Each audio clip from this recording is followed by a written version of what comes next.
Hello दोस्तों, स्वागत है आप सभी का हिंदी टॉपर्स यूट्यूब चैनल पे। आज हिंदी टॉपर्स फैमिली की तरफ से आप सभी को गणतंत्र दिवस और हमारा संविधान दिवस की हार्दिक शुभकामनाएं। आज का जो टॉपिक है उसमें हम लोग पद्म पुरस्कारों के बारे में आपके सामने कुछ जानकारी साझा करेंगे। पद्म पुरस्कार गणतंत्र दिवस से एक संध्या पूर्व भारत सरकार के होम मिनिस्ट्री द्वारा प्रत्येक वर्ष अनाउंस किए जाते हैं। तो इस साल भी अनाउंसमेंट हुई है, उन्हीं के बारे में आपसे चर्चा की जाएगी। तो देखिए, स्टार्ट करते हैं। पद्म पुरस्कार जो होते हैं वो देश के सर्वोच्च नागरिक सम्मान होते हैं। मतलब सबसे ऊंचे, सबसे बड़े जो सम्मान होते हैं किसी व्यक्ति को दिया जाने वाला किसी देश के द्वारा, वो हमारे पद्म पुरस्कार है, जिन्हें 3 श्रेणियों में प्रदान किया जाता है। इन 3 श्रेणियों में पद्म भूषण है, पद्म भूषण है, पद्म विभूषण है, पद्म भूषण और पद्मश्री है। ठीक है। और भारत रत्न, इस साल भारत रत्न जो अवार्ड है वो किसी को भी नहीं दिया गया है, तो की बार ये 3 ही अवार्ड हैं जो दिए गए हैं। अब ये पुरस्कार किनको दिए जाते हैं, तो इसकी कुछ कैटेगरी है जो बनाई गई है विशेषकर। ये पुरस्कार विभिन्न क्षेत्रों अर्थात कला, सामाजिक कार्य, सार्वजनिक मामले, विज्ञान, इंजीनियरिंग, चिकित्सा, साहित्य व शिक्षा, खेल, सिविल सेवा इत्यादि में प्रदान किए जाते हैं। असाधारण और विशिष्ट सेवा के लिए पद्म विभूषण दिया जाता है और उच्च कोटि की विशिष्ट सेवा के लिए आपको पद्म भूषण दिया जाता है, और किसी भी क्षेत्र में विशिष्ट सेवा के लिए आपको पद्मश्री अवार्ड दिया जाता है। इन पुरस्कारों की घोषणा हर वर्ष गणतंत्र दिवस के अवसर पर की जाती है। पद्म पुरस्कार 2022 की अगर हम लोग बात करें तो हर साल इसको राष्ट्रपति मतलब प्रदान करते हैं, और मार्च अप्रैल में एक सेरेमनी होती है जो राष्ट्रपति भवन में होती है, वहां पर इनको प्रदान किया जाता है। इस साल की अगर हम लोग बात करें तो 128 पद्म पुरस्कारों को दिया गया है, जिनमें से आपके 4 तो है पद्म विभूषण, 17 है आपके पद्म भूषण और 107 है आपके पद्मश्री अवार्ड। 107 है आपके पद्मश्री अवार्ड। उन पुरस्कारों को प्राप्त करने वालों में से 34 वुमेन हैं और 10 व्यक्ति विदेशी। यहां से देखो, पीटी का क्वेश्चन यहां से बन सकता है। यूपीएससी आपसे पूछ सकता है कि क्या पद्म पुरस्कार केवल जो भारतीय नागरिक है उनको ही दिए जाते हैं, या दूसरी बात वो आपसे पूछ सकता है कि जीते जी ही मतलब मरने से पहले ही आपको ये अवार्ड दिए जा सकते हैं या मरने के उपरांत भी ये अवार्ड दिए जा सकते हैं। तो आपको पता होना चाहिए कि ये विदेशियों को भी दिए जा सकते हैं और मरने के उपरांत भी दिए जा सकते हैं। पद्म विभूषण की बात करें तो देखिए, 2022 पद्म विभूषण देश के दूसरे सर्वोच्च नागरिक सम्मान पद्म विभूषण के लिए 4 नामों को चुना गया है, जिनमें हमारे पूर्व मरणोपरांत जो है हमारे सीडीएस दिवंगत जनरल विपिन रावत जी हैं, प्रभा अत्रे जी हैं जो आर्ट एंड कल्चर से जुड़ी हुई है, राधेश्याम खेमका जी साहित्य और शिक्षा से, और यूपी के पूर्व मुख्यमंत्री जो रहे हैं मरणोपरांत ये भी कल्याण सिंह जी। तो इन 4 को पद्म विभूषण दिया गया है। इसके बाद आगे बढ़ते हैं। इन पुरस्कारों के यदि हम आरंभ की बात करें तो देखिए, जो ऑफिशियल साइट है गवर्नमेंट की, उनके अनुसार 1954 से ये अवार्ड हर साल दिए जा रहे हैं। ठीक है।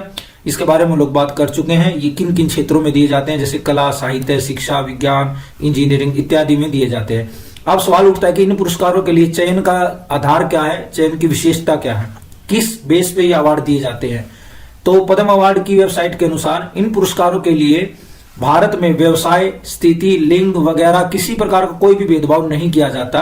हालांकि देखिए, यहां से भी क्वेश्चन बनता है, हालांकि यह जरूरी है कि सरकारी कर्मचारी, अधिकारी, सार्वजनिक उपक्रम के कर्मचारी, डॉक्टर और वैज्ञानिक तब तक इन पुरस्कारों के लिए एलिजिबल नहीं है जब तक कि वे पद पर बने हुए हैं। मतलब अगर कोई व्यक्ति साइंटिस्ट है और वो सरकार से सैलरी प्राप्त कर रहा है तो तब तक उसको अवार्ड नहीं दिया जाएगा। ठीक है। या कोई पीएसयू में कर्मचारी है, मान लो कोई इंडियन ऑयल कॉर्पोरेशन में कोई कर्मचारी है और वो सेवा में है, रिटायरमेंट के बाद तो मिल सकता है, बट सेवा में रहने के दौरान, नौकरी पे रहने के दौरान उनको ये अवार्ड नहीं मिल सकते।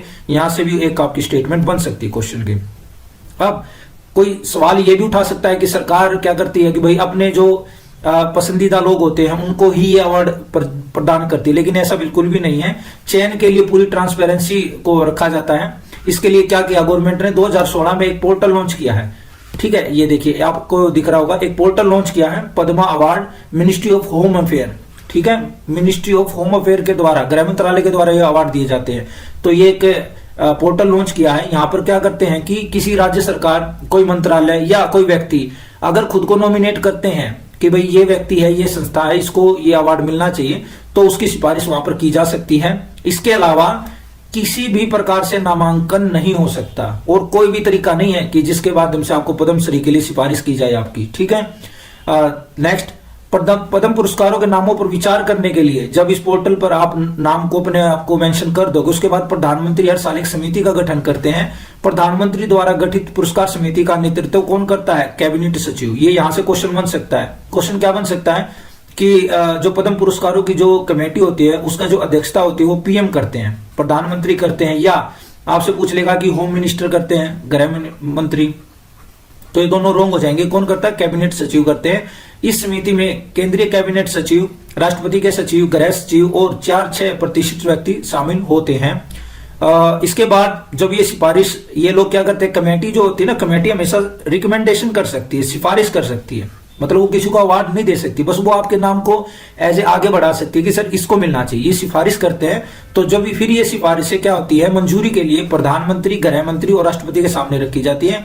वे इस पर अपना अनुमोदन देते हैं, अपनी स्वीकार्यता देते हैं, और फिर हर साल गणतंत्र दिवस की पूर्व संध्या पर इन सम्मानों की घोषणा कर दी जाती है। ठीक है, तो अब की बार जो अवार्ड है वो आप लोग लिस्ट देखिए, ये आपके सामने है। पद्म विभूषण 4 व्यक्तियों को मिला है, 4 व्यक्तियों को पद्म विभूषण मिला है, जिसमें पहला है आपका प्रभा अत्रे, राधेश्याम खेमका, जनरल विपिन रावत और श्री कल्याण सिंह।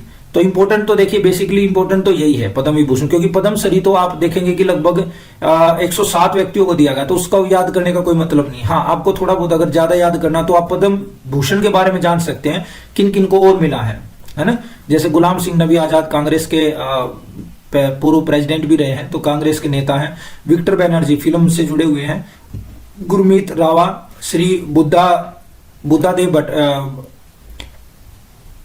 भट्टाचार्य जी, ये क्या है, ये वेस्ट बंगाल के सीएम थे, ये वे हैं। उसके अलावा आपके नाम ये लिखे हुए हैं, आप लोग इसको आराम से पढ़ सकते हैं। नटराजन जी हैं, कृष्णा एला और श्रीमती सुचित्रा एला है। ये देवेंद्र झांझरिया स्पोर्ट्स से जुड़े हुए हैं। राशिद खान है, राजीव महर्षि, ये कैबिनेट सचिव भी रह चुके हैं पहले। ठीक है ना, देखिए रिटायरमेंट के बाद मिल सकता है, सेवा में रहते हुए नहीं मिल सकता। सत्य नडेला जी हैं। सुंदर पिचो, ये देखिए विदेशियों को भी मिल गया। सैरिस पूनावाला है जो भारत बायोटेक के जो सीईओ हैं, पूनावाला, उनको भी मिला है। तो ये सारी चीजें हैं जो आपके सामने रिप्रेजेंट है। इसकी जो फाइल है पूरी की पूरी, वो डिस्क्रिप्शन में आपको लिंक दे दिया जाएगा, आप वहां से भी डाउनलोड कर सकते हैं। ठीक है, तो आज के लेक्चर में इतना ही है। मिलते हैं आप लोगों से नेक्स्ट लेक्चर में। तब तक अपना ध्यान रखिए, स्टडी बनाए रखिए और स्वस्थ रहिए। धन्यवाद।